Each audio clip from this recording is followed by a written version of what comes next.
Hi, Linda. Hi. Wow. Looks like you've got a busy day. Who are all these people? Friends, contacts, leads. I've decided to reactivate my career network. Why? You've got a job. I thought you liked working at the cafe. Oh, yeah, I'm happy to have the job, but I think I'm ready for a step up. I'm going to start reaching out to see if there might be something on the management side somewhere. You're thinking of changing jobs in this market? That's pretty gutsy of you. I'm impressed. Well, I found my job through Mindy, my neighbor's daughter. We were just chatting one day and she mentioned this opening, gave me a few names to contact, and 2 months later I was hired. That reminds me of what my old sales buddy Matt once said. Every place you go is a chance to meet someone, and everyone you meet is a chance to grow your network. Well, I know Matt. He's a great salesman. Hey, we should both give him a call. He knows everybody, and if anybody's hiring, he'll know it. Sure, but I'm no sales guy. I know I've got to sell myself, but I really should focus on getting my resumes out. Well, networking really helps your other efforts. Most jobs aren't formally listed. They're promoted from within or through word of mouth. Connecting with others can really open doors for you down the road. And just because someone isn't in the same line of work doesn't mean they should be overlooked. They may know of opportunities you'd never hear about otherwise.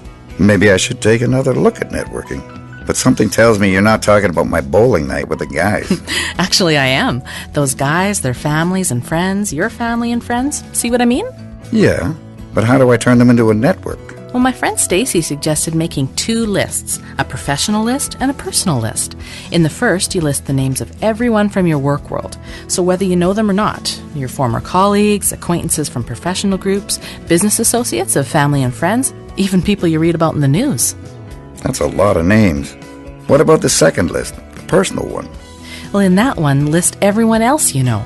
Your neighbors, relatives, people you do business with, people you know from church or volunteering or community activities, like your bowling league. I could also reach out to some of my school and service buddies. I'm meeting with my accountant next week. I could talk with him. I bet he has a lot of clients. But what should I say? I don't want to ask flat out for a job. Well, think about how the people in your network can help identify opportunities for you. What do they need to know? Well, they need to know I'm looking for a job, of course. But I could tell them what type of work I'm looking for. Maybe describe some of my skills and experiences. That's right. You want to paint a picture of yourself and the job you're looking for. What you've just described is sometimes called an elevator speech, a quick 30-second summary of who you are professionally. It's easy to remember, easy to say, and it's easy to plant anywhere. I like that. It's kind of reassuring to know that I already know what I want to say about myself. That way I won't find myself tongue-tied when I meet someone new. Exactly. Even if you're just talking to your neighbors, the ideas in your elevator speech could come in handy. You never know, they could know somebody that knows someone else with job leads. Networking can happen anywhere and with anyone. Okay, but what about business cards? I've heard that it's good to have something to hand out, describing what I do. Oh, definitely. Always have your business cards with you. Keep it simple, though. Just your contact information and briefly highlight your most important skills or qualifications. Then anywhere you are becomes a place to plant that seed and network. Well, I feel a lot better about networking when I think about it as staying in touch. But how do I keep from wearing out my welcome? Well, don't ask for a job outright. Instead, ask people for advice. Most people are happy to share their professional experiences and resources if you ask them. And that's when the job opportunities can pop up. Hey, that's a great approach. Then when someone does give me advice, I have another reason to follow up and say thanks. Maybe they'll keep me in mind when a job does come along. You got it. Another thing, if you haven't done so already, think about joining a local job support group or club. When you get together with people who are in your situation, there's a rapport. You can share tips and resources, give advice as well as get it. Good idea. With the job market the way it is, I do get down sometimes. It'd be good to talk to people who understand what I'm going through. We could help expand each other's networks, too. Well, speaking of expanding networks, have you gone online and joined LinkedIn and Facebook? I've heard about these networks, but I don't know much about them.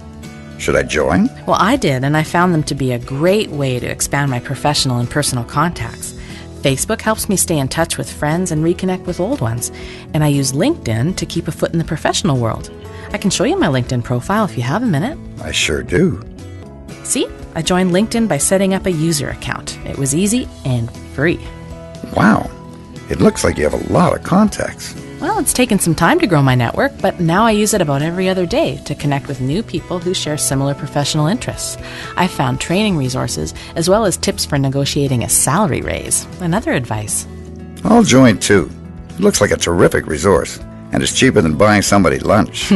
Well, social media sites are great for maintaining and growing your contact list. But David, you got to remember, nothing replaces your going out there into the real world every time you can and meeting people face to face.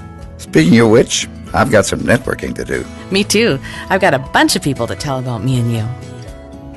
For more information about job searching at 50 plus, visit aarp.org/jobtips.